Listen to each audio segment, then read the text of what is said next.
Hai good people, sebelum mulai jangan lupa untuk tidak skip iklan ya, untuk membantu perkembangan channel ini. Terima kasih. Beberapa hari yang lalu, aku kurang beruntung karena tripod yang sudah aku pakai 6 bulan lamanya patah.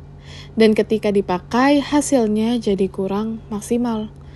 Alhasil, yang harusnya membuat konten dari pagi jadi tidak bisa dilakukan karena harus check out tripod di keranjang kuning dulu. Tapi nggak apa-apa, semoga tripod ini masih bisa dipakai sampai 2 minggu ke depan. Alasannya, karena ekspedisi dari Surabaya ke desa kami bisa memakan waktu sampai 2 minggu lamanya. Dan mungkin kalian juga bertanya-tanya, kenapa kok nggak beli di toko aja sih kak? Jawabannya, tidak ada yang jual peralatan kamera di desa ini. Ya, namanya juga desa. Mau gimana lagi? Hari ini full bekerja di dapur, dari pagi sampai sore. Karena banyak pesanan roti dan juga makanan. Seperti yang sempat aku ceritakan kemarin, selain berjualan roti, kami juga menerima pesanan kue dan aneka makanan yang lain. Seperti biasa, setiap pagi dimulai dengan membuat roti 1000 yang akan dikirimkan ke toko. Karena kemarin roti 1000 habis, maka hari ini membuat sekitar 60 biji roti rasa stroberi dan coklat. Sebenarnya, hari ini mood aku tuh kurang baik, karena tripod rusak. Selain itu, belakangan ini mataku yang sebelah kiri sering sekali sakit, merah, dan bengkak. Sudah minum obat, sembuh. Tiba-tiba sakit lagi. Begitu terus siklusnya.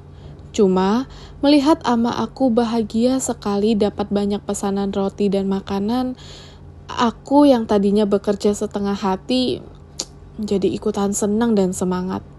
Ternyata, energi positif itu nular ya. Gak heran, sama kata-kata orang yang bilang bahwa teman-teman dan circle-mu menunjukkan siapa dirimu. Kalau circle-nya positif, pasti kamu akan menjadi orang yang positif. Dan juga sebaliknya.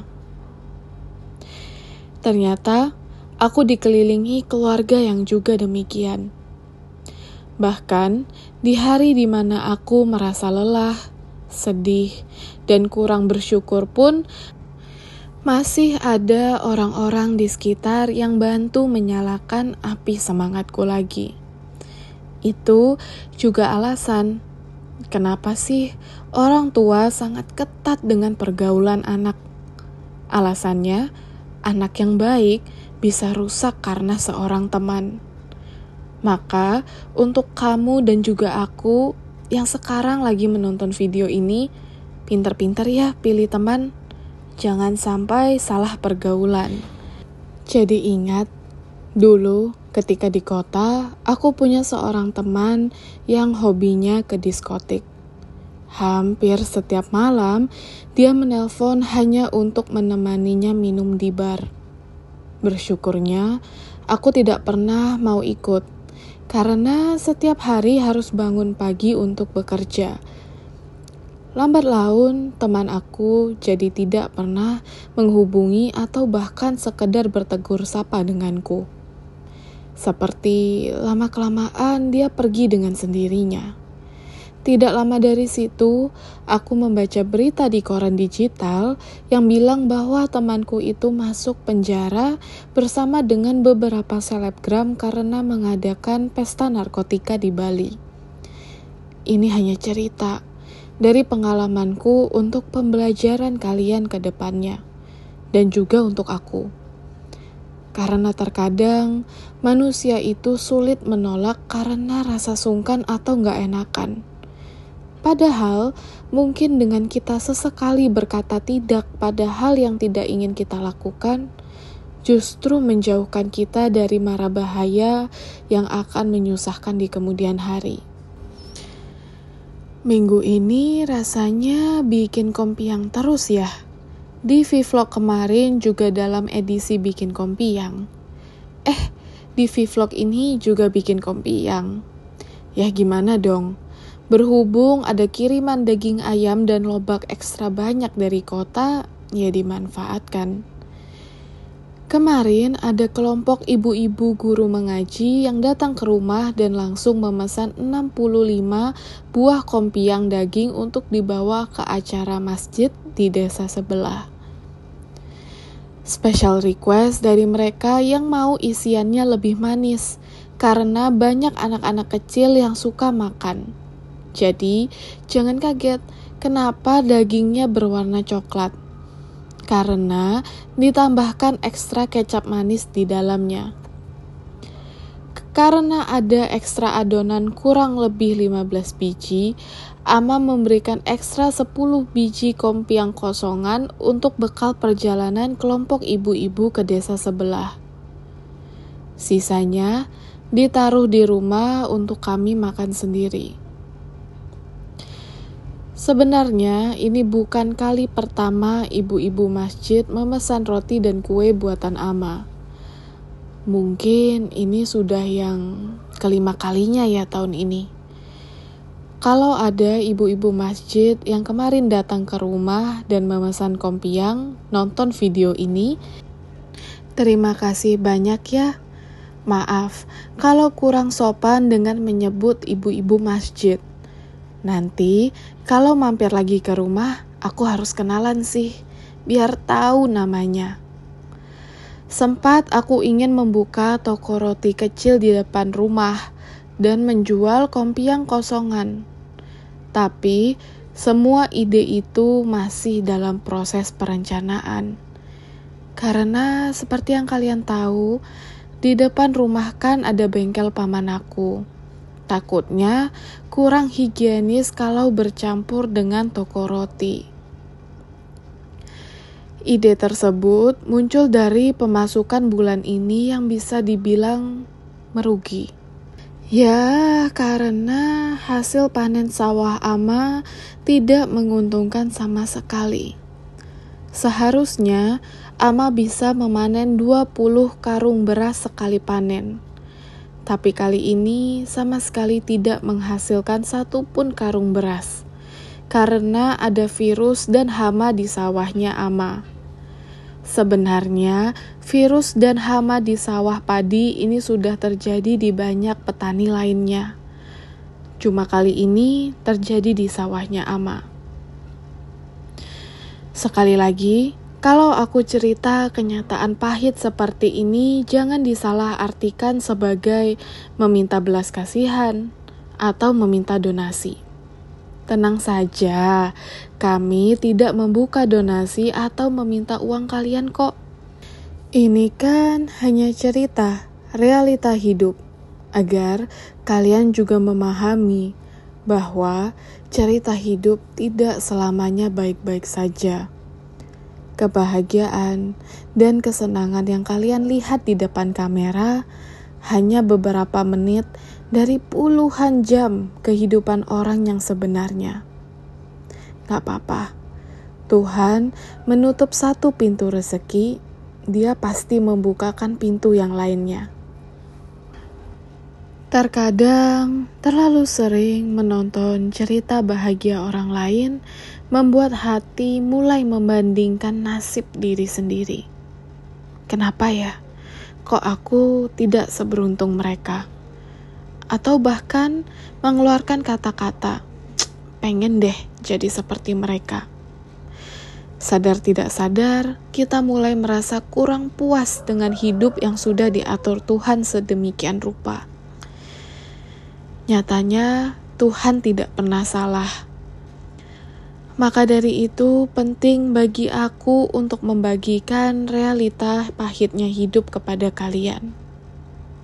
Agar kita semua ingat bahwa di balik rasa bahagia di depan layar, setiap makhluk hidup di dunia ini memiliki masalah hidup yang berbeda. Jangankan kita manusia, menoleh sedikit ke kucing liar di sekitar kita yang harus mengais sampah demi tulang-tulang sisa saja masih disanggupkan. Ingat, Tuhan itu sangat adil bagi hambanya yang berusaha. Jadi, tetap bersyukur pada hidup yang sudah Tuhan rancang sedemikian indah. Setiap orang memiliki jalan hidupnya sendiri. Ceritamu bukan tentang mereka. Jadi, harus selalu bangga ya menjadi diri sendiri yang unik dan berbeda. Jujur, kompiang ini adalah jualan kami yang untungnya paling besar. Karena harga jualnya 10.000 per buah. Buat kalian yang kurang familiar dengan roti wijen yang satu ini, sini aku jelasin. Kompiang itu adalah roti yang dulunya dimasak warga Cina untuk suaminya yang sedang bekerja rodi. Bentuk kompiang zaman dulu lebih kecil dan tidak ada isinya. Kompiang yang sudah dimasak akan dipasang semacam tali lalu dikalungkan di leher dan dibawa sebagai bekal bekerja rodi. Itu kenapa kompiang biasanya ada lubang di tengahnya. Setelah membuat kompiang, sorenya sehabis mandi kami lanjut membuat peyek kacang pesanan mama aku di kota. Dulu, Ama sering membuat peyek kacang untuk makan di rumah. Tapi sekarang sudah mulai jarang karena sibuk mengurusi hal yang lainnya. Padahal peyek kacang ini buatnya tidaklah sulit. Yang pertama, potong kecil-kecil daun jeruk purut yang kembar siam seperti ini. Kenapa harus kembar siam sih? Karena daun jeruk kembar biasanya lebih wangi. Jadi, jangan mengambil daun jeruk yang sembarangan. Takutnya malah tidak mengeluarkan aroma sama sekali. Yang ada malah pahit.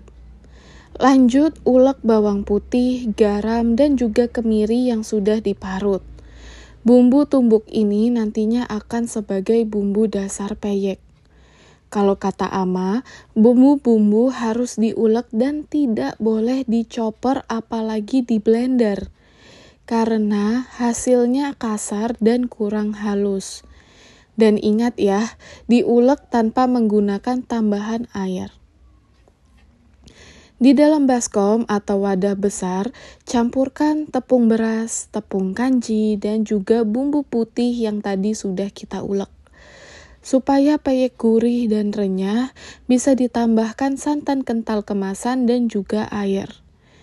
Nah, terakhir, baru ditambahkan daun jeruk purut yang sudah dipotong halus. Begitu saja bahan dan bumbu-bumbunya. Karena ini resep peyek untuk berjualan, resepnya tidak akan aku bagikan ya teman-teman. Sebenarnya bikin peyek ini gampang-gampang susah. Kelihatan sederhana, hanya mengulek bumbu dan membuat adonan, tapi percaya deh, yang menentukan enaknya peyek itu adonan yang pas dan teknik memasaknya.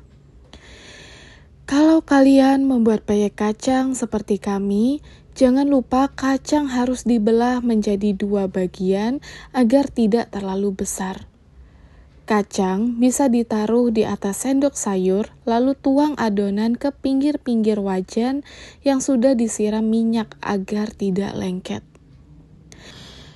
Kalau adonan peyek dan wajan yang dipakai tepat, maka ketika peyek setengah matang, dia akan lepas dari pinggir wajan dengan sendirinya dan tidak lengket. Masak sampai coklat lalu diangkat. Karena wajan yang kami pakai tidak anti lengket, itu kenapa sulit sekali melepas peyek dari pinggir-pinggir wajan. Sebenarnya sih harusnya gampang kalau wajannya benar. Peyek ini kami jual per toples besar dengan harga 50.000. Ya sudah, itu tadi keseharian kami berjualan roti dan peyek hari ini. Gimana? Seru kan? Sebelum pergi, jangan lupa tinggalkan subscribe dan like-nya ya, kalau kalian suka video ini. Besok, jangan lupa mampir lagi ke dapur kami. Jangan sungkan-sungkan, anggap saja rumah sendiri.